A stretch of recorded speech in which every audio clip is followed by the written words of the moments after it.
Good morning student. आज मैं फिर हाजिर हूँ आपके सामने एक नई वीडियो के साथ। और अपनी वीडियो स्टार्ट करने से पहले और आपको टॉपिक बताने से पहले मैं आपको बताना चाहती हूँ, मेरे चैनल का नाम है नेहा मैम गुरुकुल। तो आप लोग उसे लाइक और सब्सक्राइब कीजिए और शेयर कीजिए ताकि मेरी वीडियो ज्यादा से ज्यादा लोगों तक पहुंचे। ठीक है, आपके सपोर्ट की बहुत जरूरत है ताकि मैं आगे की वीडियो डाल सकूँ। आज मैं आपको टॉपिक पढ़ाने जा रही हूँ धातु अधातु। धातु और अधातु ये जो टॉपिक है वो रेलवे ग्रुप डी के बच्चों के काम तो आएगा ही आएगा। बाकी जो और भी स्टूडेंट है, चाहे वो टीचर की तैयारी कर रहे हो, आपके ये और भी जितने भी कॉम्पिटेटिव एग्जाम, चाहे वो एसएससी हो, बैंक हो, जहां भी साइंस के क्वेश्चन होंगे या जीके में भी, क्योंकि साइंस और जीके कंबाइंड भी हो जाती है, उन सब में ये क्वेश्चन बहुत ज्यादा काम आएंगे। और स्पेशली 10th क्लास के जो बच्चे हैं उनकी बुक का लेसन एनसीईआरटी का ये 3 है जो सीबीएसई बोर्ड के हैं, तो वो बच्चे भी इसको पढ़ें तो उनके लिए बहुत काफी हेल्पफुल रहेंगे ये नोट्स। ठीक है, तो मैं अपना टॉपिक स्टार्ट करना चाहती हूँ। टॉपिक का नाम है धातु व अधातु। धातु क्या होता है? धातु से आप लोग क्या समझते हो? धातु का मतलब होता है कि जो भी चीजें आप यूज करते हो, जैसे कि गोल्ड, सिल्वर, कॉपर, ठीक है, इस टाइप की जो चीजें होती हैं वो सब धातु में आती हैं। ठीक है, जिन अब हम पढ़े जिन धातु की सतह चमकदार होती है। कौन सी ऐसी धातु है जिनकी सतह चमकदार हो? जैसे आपने ये गोल्ड देखा होगा, मैं जो गोल्ड पहना हुआ है, या आपने देखा होगा जो आप गोल्ड यूज करते हो, पायल यूज करते हो, वो कैसे होते हैं? दिखने में शाइन करते हैं, चमकदार होते हैं। उनको हम क्या कहेंगे? उन्हें हम कहेंगे धात्विक चमक। उनके अंदर जो दिखाई देती है वो धात्विक चमक कहलाती है। ठीक है, सेकंड पॉइंट है हमारा धातु को पीट कर पतली चादर। इसका मतलब क्या है? आप लोग जो हलवाई की दुकान से बर्फी लेके आते हो, मिठाइयां लेके आते हो, उस पर एक वर्क चढ़ी रहती है। चांदी की वर्क होती है, कुछ होती है सोने की वर्क। वो जो होती है वो कैसे बनाई जाती है? छोटी छोटी क्वांटिटी में सोना और चांदी को उसमें रखा जाता है बुक में, और उसको इतना पीटा जाता है, इतना पीटा जाता है कि वो इस शेप में आ जाती है कि वो खाने लायक हो जाता है, एकदम पतली चादर हो जाती है। तो उस चीज को आप क्या कहते हो? आघात वर्दी है। और इसके एग्जाम्पल जो सबसे अच्छे हैं वो आपका है सोना और चांदी। क्या है? सोना और चांदी। ठीक है बच्चों, समझ में आ रहा है आपको? धातु के पतले तार, धातु होती है उसका अगर हम ऐसे हम तार बनाए, ठीक है, जो हम उसको किसी भी धातु को खींचकर तार बनाते हैं, उस पूरे प्रोसेस को, उस पूरी प्रक्रिया को हम क्या कहते हैं? तन्यता कहते हैं। क्या कहते हैं? तन्यता। ठीक है, जैसे फॉर एग्जाम्पल 1 ग्राम सोना है हमारे पास, उससे हम कितना लंबा तार बना सकते हैं? कम से कम 2 किलोमीटर लंबा। इतना तार आप 1 ग्राम सोने से बना सकते हो। ठीक है, क्या कहते हैं उसे? तन्यता। जैसे आप कॉपर है, कॉपर के भी तार बनाओगे। ठीक, धातु ऊष्मा के सुचालक व इनका गलनांक बहुत अधिक होता है। इसका मतलब क्या है?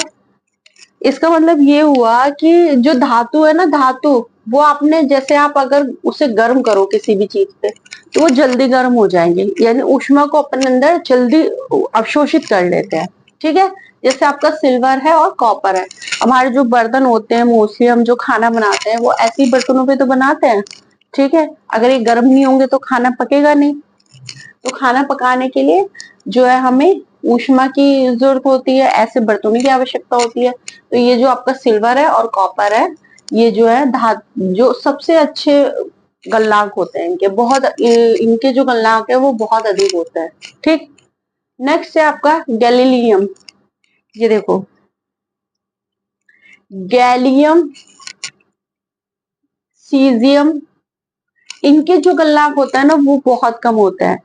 क्वेश्चन आ सकता है कि ऐसे 2 धातु के नाम बताइए जिनके गलनांक बहुत कम होते हैं। आप इन्हें हथेली पे रखोगे बच्चे तो ये ना एकदम पिघलने लग जाएंगे, इतना ज्यादा इनका गलनांक क्या होता है?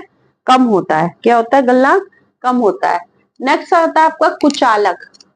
ठीक है, हमेशा धातु के, जो धातु होती है, धातु उसकी जितनी चीजें होंगी वो सुचालक होंगी। सुचालक यानी ऊष्मा को अच्छे से अवशोषित कर लेती है हमने।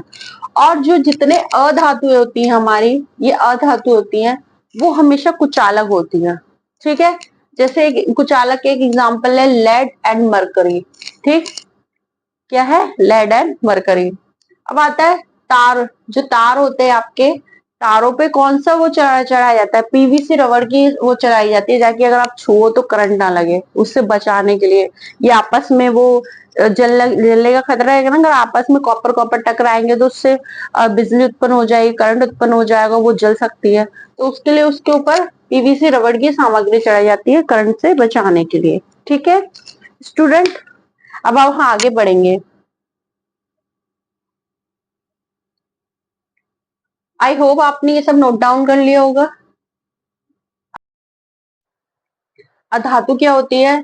अधातु जिसमें धातुओं के गुण नहीं होते हैं।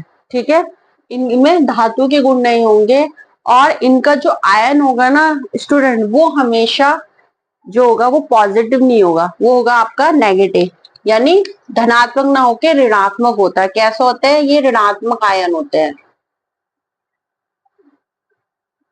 यानी ये नेगेटिव और ये पॉजिटिव आयन होते हैं। ठीक है, और ये हमेशा ऊष्मा का कुचालक होते हैं। सुचालक का मतलब क्या होता है? जो ऊष्मा को अवशोषित जल्दी कर लेता है, जल्दी गर्म हो जाते हैं।